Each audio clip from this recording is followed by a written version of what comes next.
Hello, everyone, and welcome to another episode of the Business of Sports Tourism podcast. I'm Joel Lamp with the Huntsville-Madison County Convention and Visitors Bureau, and today's special guest is Ashleigh Bachert with Fort Smith, Arkansas.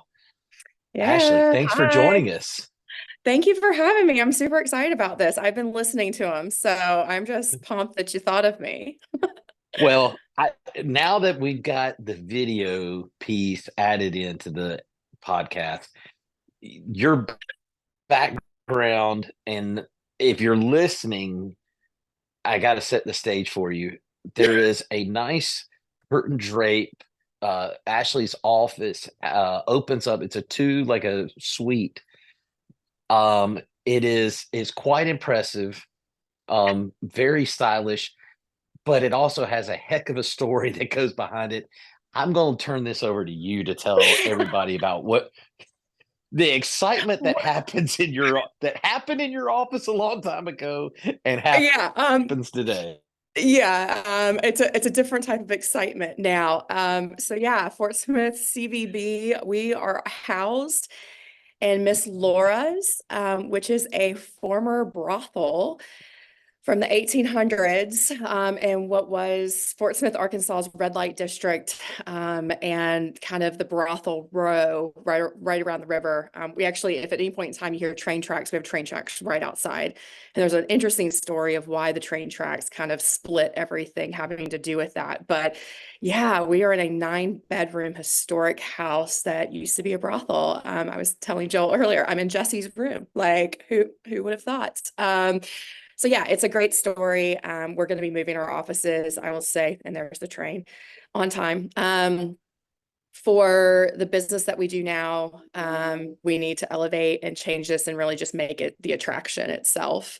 And we're still going to operate the attraction, but we'll take our offices and move them downtown on Garrison and have a better spot. So that's our story. Come and visit me in the This brothel, but not for this that is purpose. yeah. I was about to say this is fantastic. So tell everybody a little bit about Fort Smith, Arkansas, where you guys are at on the map, and then kind of what Fort Smith's known for. Yeah, so we are right on the border of Oklahoma and Arkansas. We're about an hour and a half, hour 45 away from Tulsa. We're just south of Bentonville, Northwest Arkansas area, 3 hours away from Little Rock. And we hug the river of the Arkansas. I will say, compared to Tulsa, it's nice to see a river that's full at all times. So we have barges, and we're still known for the shipping that comes out of this area. I will say that our history is really, really what we're known best for. If you had a chance to watch on Paramount Plus, Lawman Bass Reeves, the Bass Reeves story, U.S. Marshals really came through Fort Smith. So we actually have the official home of the U.S. Marshals Museum, which was just opened last year. It's a great way to kind of understand the history and the role that the Marshals play throughout not just the Old West, but even now and what they do. But then we have historic sites. We had the Trail of Tears. We were the last one before they hit Oklahoma. So there's a rich history there. We have a phenomenal public art scene with our murals and the Unexpected Project. Because of our military ties with Fort Chaffee, and the relocation of Cubans and Vietnamese citizens. We have a great culture and food scene here that you would not really expect out of the Midwest. So there's a lot going on, a lot to explore. Trends, if you can hear them, sorry, all the time. But yeah, we just continue to kind of push forward and showcase the fact that we're not just, the Old South and the Old West, but really we're advancing, and there's so much more to us and how we're growing. So that's us in a Well, nutshell. that's fantastic. That's a good summary. So, um, some people are probably like, "Why the heck are we talking about Fort Smith, Arkansas?" So Yeah. your career path started in the sports side of tourism. Talk a little bit about your career path and what and kind of led you up to this moment. Yeah, so actually I was just giving this kind of a similar presentation to our Noon Exchange Club and to a group of students late last week. As many of you may know, may not know, former athlete, Division I, played softball at UConn. Thought I was going to spend all of my time in sports. mainly at the collegiate level. I worked for the University of Louisville, worked for Indiana University in their marketing departments, did a graduate assistantship down at University of Southern Miss. And just sports was it. I loved it playing. I loved it growing up. I loved the ability to impact players, but not necessarily have my job tied to wins and losses in college life. And then had this great opportunity to take over the sports commission in Jacksonville, North Carolina, not Florida. And there we developed sports, and it was all about quality of life for the residents, not so much about the recruitment. I mean, the side benefit was the money that we brought in, but it really was quality of life. And then I moved to Durham and started their sports commission and ran it for 3 years in my hometown. And then I just got this great opportunity. And I think after a year or two at Durham, I was privy to so many conversations that were happening on development of Durham and what they wanted to be and continue to grow to be. How were we changing the look and feel of the area? How are we staying true to ourselves? How are we combating homelessness? How are we talking about the development of infrastructure and not just sports, but what did it look like for our convention center and hotels? And I was privy to all these conversations because of my level within Discover Durham and at the Durham Sports Commission. And I just thought to myself, this can't be it. Like, I want to be in those conversations. And unfortunately, I found that for whatever reason, while I was privy to them, I was not involved with them.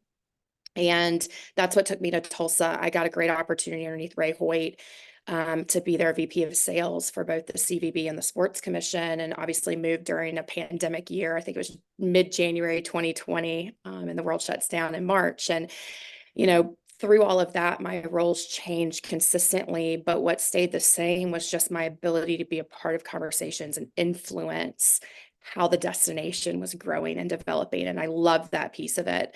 It really, I think, excites me, and it drives me to be better for the community. And I've always been community minded first. I was athlete minded first in college athletics, and then getting into the sports commission, it was community minded. I'm very similar to you. I was in a military town, and there's only but so much when you get 3-year rotations and orders, and you've got new people coming in constantly with major backgrounds and cultural differences, and just watching how they all interact with each other. And at the end of the day, that's what we're here for. It's residents, and it's making things better for them. And we just happen to do it through inviting other people to explore and visit and spend money with us. Here, I adore Fort Smith. I think it's great. It's a smaller destination, so I'm really getting a chance to cut my teeth on a lot of things that I think, had I been a number 2 in a larger destination, and I was in Tulsa, I wasn't always a part of kind of the intricacies of it, and now I'm getting a chance to do that. So it's been a great process, a lot of fun. I'm only in month 4, so probably reach back out to me in about 6 to 7 months, and we'll see if that's still the case. But that's kind of the pathway in terms of sports preparing. I think we always undermine the value of what we do when we're working with sports. And I say that because we're natural collaborators. We are naturally wanting to make things better. We naturally want to involve others to expand the experience. We naturally think outside of the box. We naturally, because of the world we live in, I think I will probably piss off some people. I think we're better negotiators than the CVB salespeople, from what I've been able, and that's not demeaning, but I think because we usually are working with not just the rights holder in a facility, but then we're dealing with their sponsors, or we're dealing with the sponsors we bring in, and we're dealing with the flooring people for hardwoods, but then we've also got this equipment guy coming in, but then we've also got a citywide that needs 6 different jurisdictions to get on board with the same process. Like, you don't get that in meetings, and it's typically sporting events. So I think we naturally go into negotiation mode, which brings out our ability to problem solve, and we do it creatively. And I think that that's what I bring to the table here. At least that's what the AMP also said when they hired me. But I think in general, like we bring the collaborative nature into it. We don't want to live in our own silo. We want to step out of our silos and we want other people to be involved in the success of it. And that's, I think, the biggest thing that we can come to the table with. Well, and that's one of the things we talk a lot about is the cities that quote get it and do it Mm-hmm. well at a high level. There is a seamless integration, whether it's the sports commission, the CVB, the hotels, the venues, all of that. Those are the cities that people really like working with. You talked about the 6 different municipalities, all that. We see that a lot in our world all the time. And the places that have that teamwork, it's usually because there's a couple people that are just going and busting their tail every day, building those relationships to make these things happen. And I Yep. think that's one of the things that sometimes, and you hit the nail on the head. I think sometimes we shortchange ourselves in the fact of the leadership roles we end up playing in communities because we've got to bring all these assets together to make something great happen for the community. Mm-hmm. No, I mean, I see it day in and day out. I saw it in Tulsa. I saw it in other communities. I was that in 2 other communities, and I sports is sexy. I mean, let's be honest. Like what we do in sports, it's on TV or it's great for X because you have to stay on top of it to know what's going on. You can't look at it 4 weeks down the road later and talk about it because you've missed out on so much of the conversation. So as a community, people get excited about sports because it's interesting, it's fun, it's fast, it brings all this notoriety. But then as sports leaders, we tend to sometimes feel like we need to take the back seat to the economic development, the chamber, the CVB, the whoever it is. And it's like, no, like, why are you?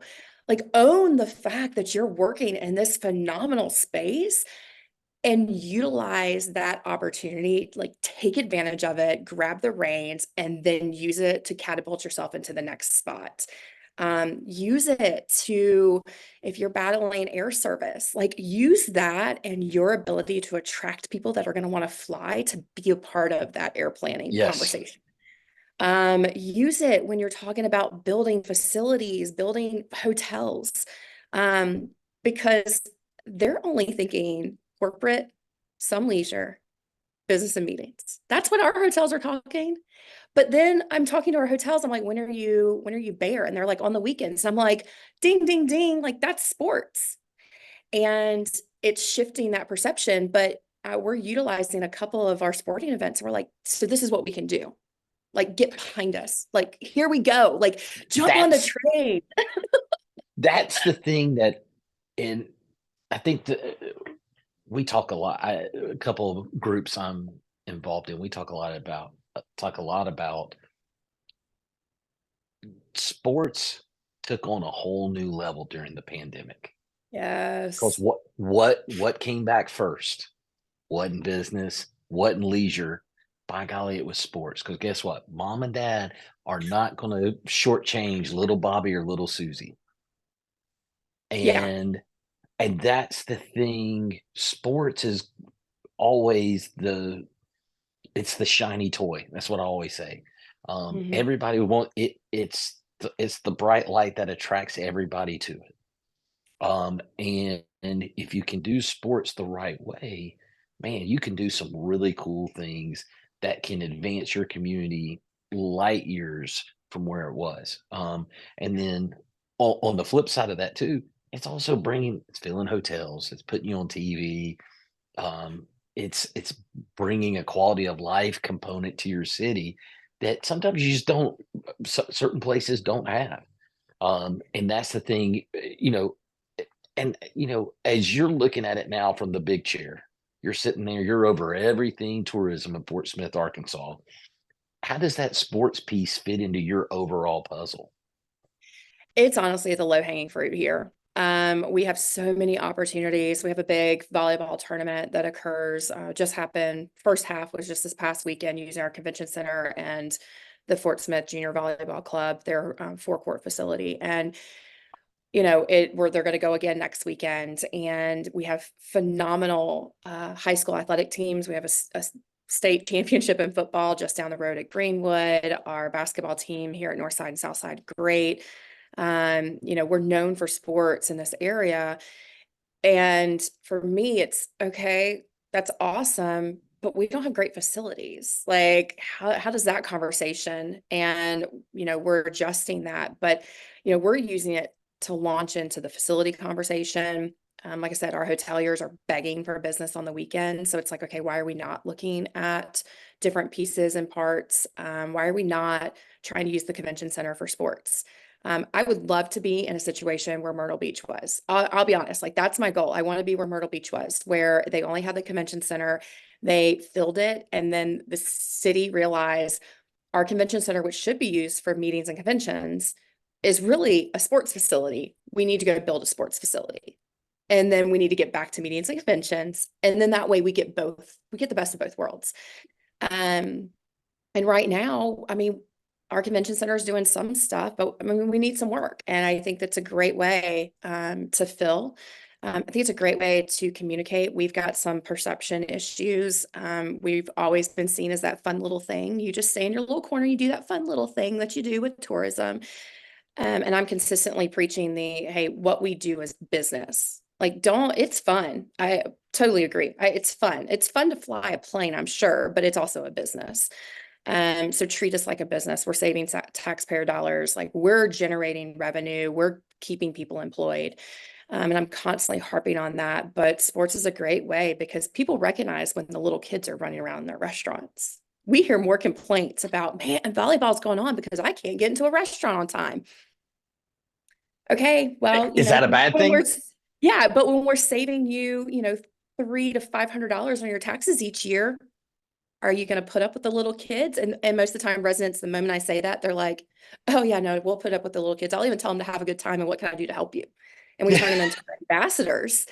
Correct. But it's reminding them of the value that comes with that. And I think that that's another thing that in sports we forget. We're so busy chasing business and trying to recruit it in that we don't necessarily stop long enough to tell our story and why we're important. And if we're not telling it, someone's telling it for us. Whether that be your CVB, your chamber, your economic development, somebody's telling that story and they're spinning it their way. And I think that's a good reminder for all of us is, we've got a great story to tell. We just actually need to tell it and put it into context with who we're talking to. What's been the biggest change for you moving?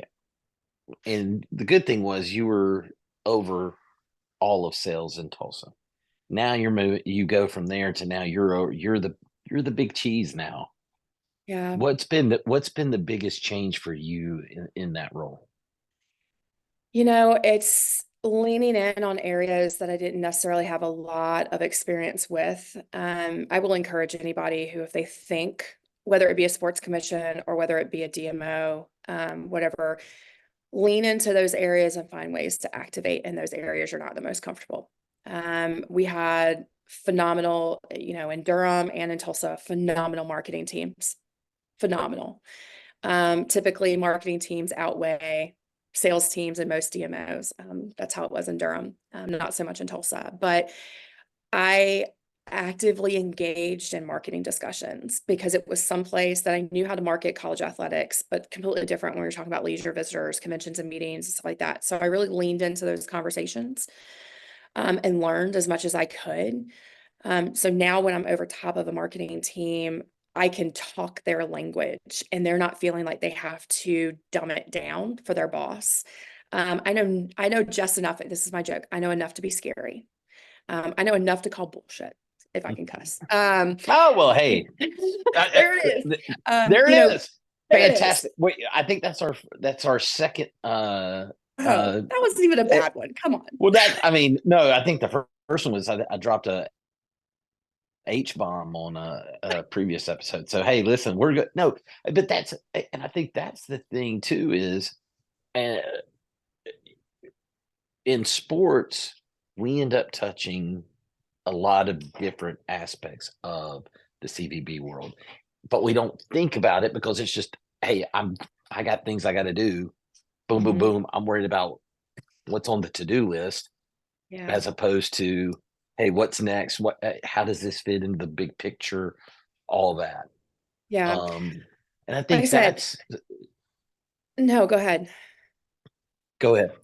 Oh, I was just say, lean into those areas. I mean, one of the ones now that I'm obviously I've never run an attraction. I've run a sports complex. I've, 17 fields in Tulsa, and I have that in my background. I have event production. I don't have attractions. And I'm not saying that has to be a prerequisite and everyone should jump into the attraction world, but I will tell you the stuff that I'm learning here helps me better understand what our attractions are actually going through. That's why, my How year do and a you, half. Go ahead. I was gonna say, how do you put on your resume that you run a brothel? I That's actually a really great question. When I have to update my resume to find a new job or get headhunted by someone, I'm going to come to everybody and be like, okay, just check this little area. Like, does this sound okay? I ran, I, what I, was her I name ran again? a Miss Susie's, Miss um, Laura's. Miss And Laura. I, Miss Laura's, the Brothel Museum is actually the name of the, y'all, that's I'm going to go fantastic. to something and this is what I'm going to be known for. Well, but that's the thing is, and it's one of the things we end up doing a lot. You have the events where you're selling you're trying to get people to come buy tickets or come attend an event or something. Well, now you're taking those muscles and now you got to shift it a little bit because, hey, I've got an attraction. I got to drive people to this. Well, how am I driving people? But then how is this also bringing people in? How are they spending the night? How am I connected? You've got a lot of tentacles. And I mean, here it's a historic site. I mean, we're about to go in and apply in for the Arkansas Historic Preservation Grant, which again, rare that that's going to be something in your back pocket. But think about how many people have in their back pockets, like, I know exactly what I need to be looking for if I'm going to swim in a river and what all, I know the levels of allowable algae before someone could not swim. I mean, the random stuff that we know, but here it's like we're talking through revenue generation. Okay, what are we doing about gift shops and how do we make it edgy and fun? What are we doing with curating new exhibits? And what does that look like? How are we potentially going to turn this into a 501c3 and then apply not for grants, but also for sponsorship and naming rights into some of the areas? And how do we present that messaging? And but I look back at my time of, going after sponsors for a football jamboree, and it's a similar pitch, just to a different group of people. We've got film here, just like we did in Tulsa, and we've got a film market that's going to be kicking up for the first time ever. And my time in Tulsa, I will tell you, most people don't think about film as a part of what we do, and I'm glad I got that experience because now I can talk film and potentially even influence legislation on raising our cap for what we have for film and incentives, and just lean into those conversations. It is difficult, and I was right there with everybody, and I still am. Like, you're just 100 miles a minute, and you're going, going, going, and you've got your goals, and you've got all this. But if you want to grow and you want to be the next, whatever it may be, figure out where your gaps are and then lean into those conversations. You don't have to be actively engaged and be a person that's helping make those decisions. I often wasn't, but I listened in and I found areas where I'm like, that's actually really good to know. I might need to use that. And, Joel in Tulsa is a great example of using Tulsa Film Office of Music, or FMAC there, to help with world breaking. But that was him leaning into a conversation and us, exploring that to then get that revenue to support one of our sporting events. But if you don't listen, if you don't open up, and if you think that all you're going to do is sports, you're actually going to miss out on some opportunities that could also help your sports career in general. But absolutely, we talked a little bit with in the last episode with John Schmieder a little bit, and you, it's I we like to think we're really good on this podcast about scheduling things out.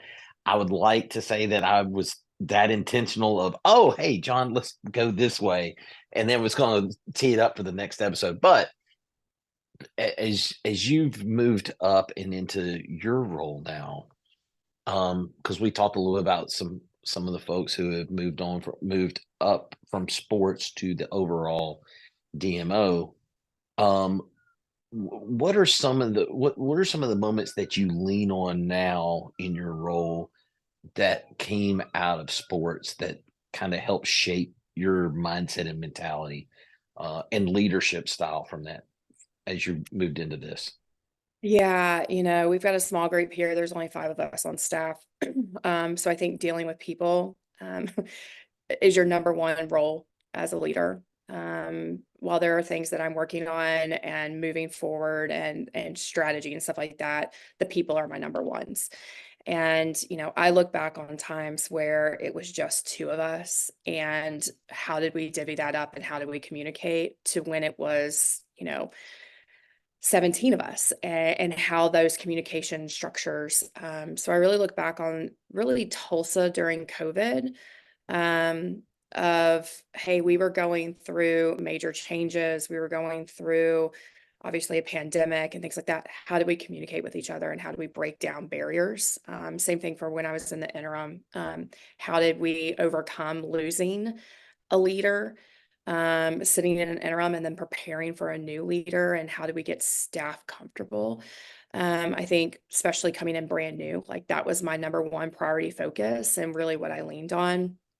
When it comes to dealing with our city directors and our elected officials, I mean, that is Durham written all over it. And really leaning into the fact that at Durham, like, there's no major race majority in Durham. So you're always thinking through the lens of like, what is this going to come across as to different populations as I talk through it, including the city elected officials.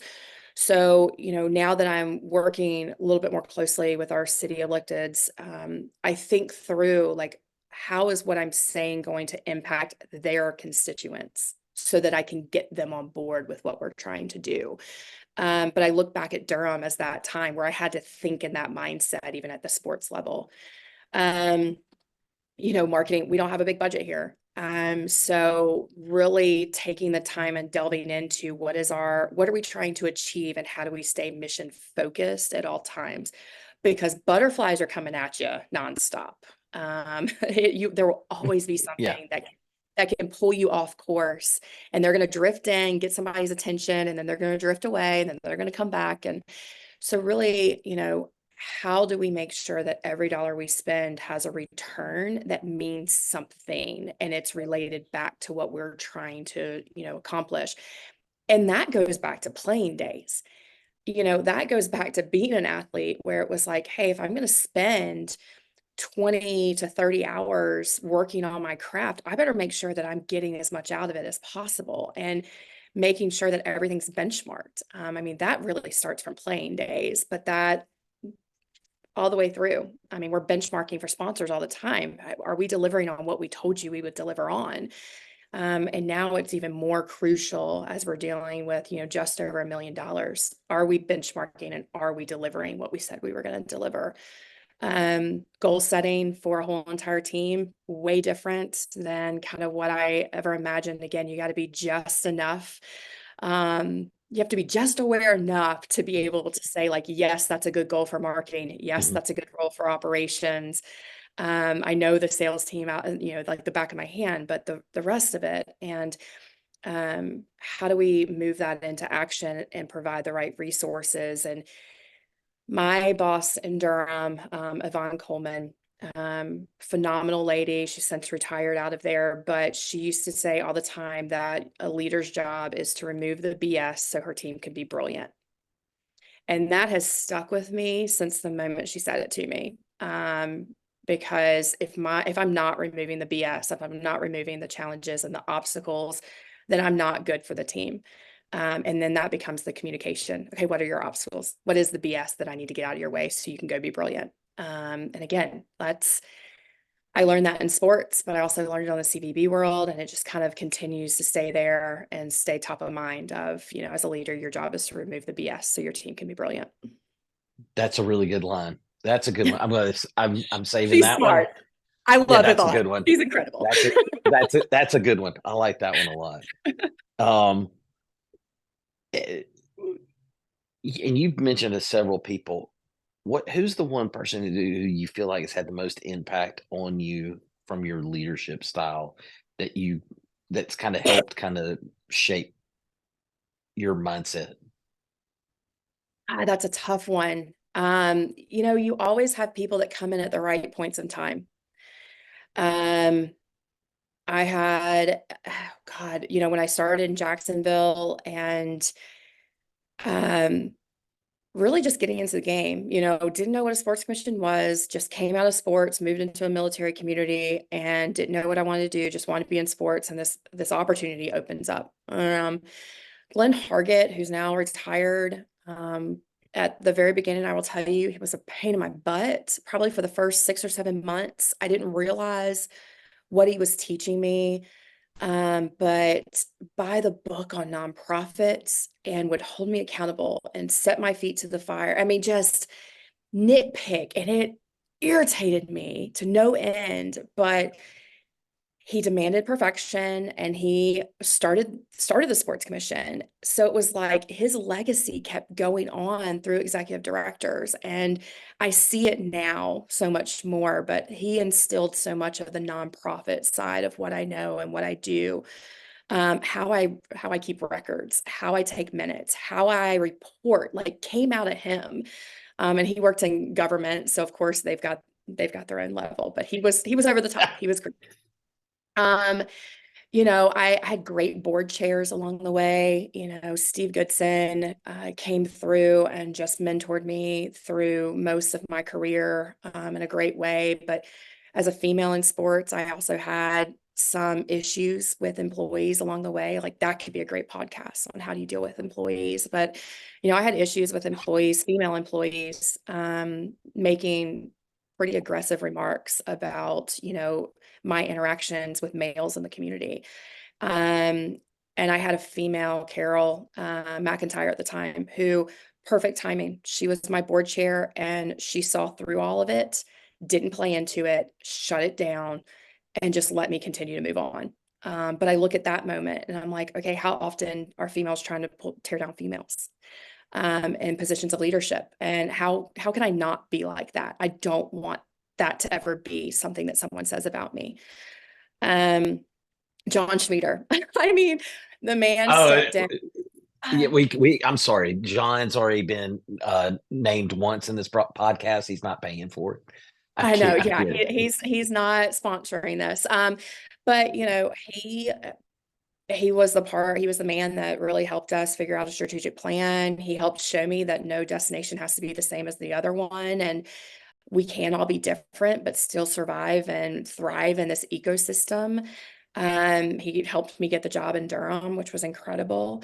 Yvonne Coleman being my first Black female leader, she put she put perspective on things that I never would have, and I continue to be so thankful for her thoughtfulness and her ability to say, Ashleigh, I know that that's not you, but you need to know how you're coming across.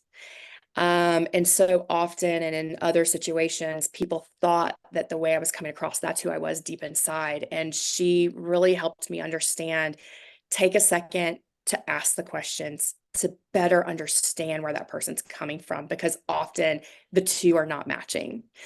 And I'm so incredibly thankful for her for that. Ray Hoyt giving me a chance. I mean, it's just the people pile up and it's no one person. But I think that that's what's so great about this is that it doesn't have to be one person. They come and go as you need them. You learn something so incredibly valuable and then they duck right out of your life and it sticks with you. But they don't have to be there through every step of the way. It really does match your growth process.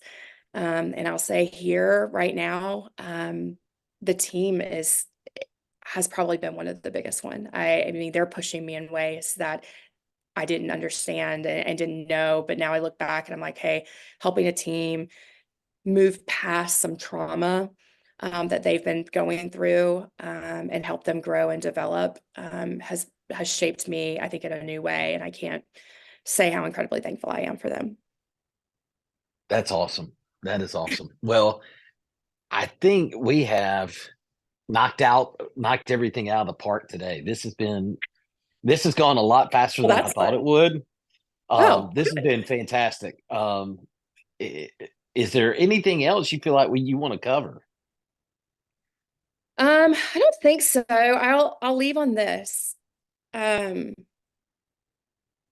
if you want this type of leadership position, and it's a want, it's a desire to jump over to the other side and bring the sports side with you. If you want it, don't let the fact that you don't have a lot of experience on that side stop you. What we did, what I did in sports, and what you guys are doing in sports is so incredibly important to communities and honestly to the world. I cannot say this enough. What we do is the most important. And it's not because it's just bringing in revenue and you're seeing it on TV and it's all these great things. But at the end of the day, what you're doing is you're building a new community member. You're touching someone who is going to grow and have to give back. And sports is a great way for people to see kind of what that can mean. Um, but if you truly want this, please, please, please take advantage of every opportunity. I know you're busy. Take a second and take on another project, not in your space. Just lean in. And I would be surprised in the next 5 years if we didn't see a drastic shift of having more sports people in leadership roles. And I'm thoroughly excited to see that and have you guys with me on this side and have you as colleagues because it's an important conversation. And I think if we continue just to complain about the fact that CPBs don't get what we do, but we don't do anything to change it, it's never going to get any better. But we have this opportunity to change it. And we just need more people to just take the leap and say, hey, I want to be more than sports because I know I can be more than sports. I can be better for the community, but lean into the conversations. That's well said right there, my friend. Well said. Well, Thanks. thank you for jumping on today. Hey, if somebody wants to connect with you online, what's the best place to find you?